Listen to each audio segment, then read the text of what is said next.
নমস্কার সকলকে, শুভ শারদিয়া। অন্তরের অন্তঃস্থল থেকে জানাই সকলকে অনেক ভালোবাসা, প্রীতি, শুভেচ্ছা ও অভিনন্দন। তো আজ মহাপঞ্চমী, মা সকলের ঘরে ঘরে আগমন করেছে, মা সকলের বাড়ি বাড়ি চলে এসেছে। তো আমরা অনেক খুশি মায়ের আগমনে। তো একটা কথা না বললেই নয়, আমরা সকলেই এই পুজোতে, আমাদের যেহেতু বাঙালির সব থেকে বড় পুজো দুর্গোৎসব, তো এই পুজোতে আমরা সকলেই মায়ের দর্শন করতে যাব।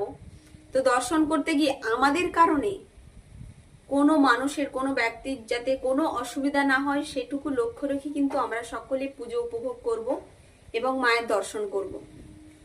তো সকলকে অনেক অনেক ভালোবাসা, সাথে এইটুকু মাথায় রেখে এগিয়ে যাওয়ার অনেক অনেক শুভকামনা, এবং সকলে পুজো খুব খুব উপভোগ করো এবং আনন্দে কাটাও। নমস্কার।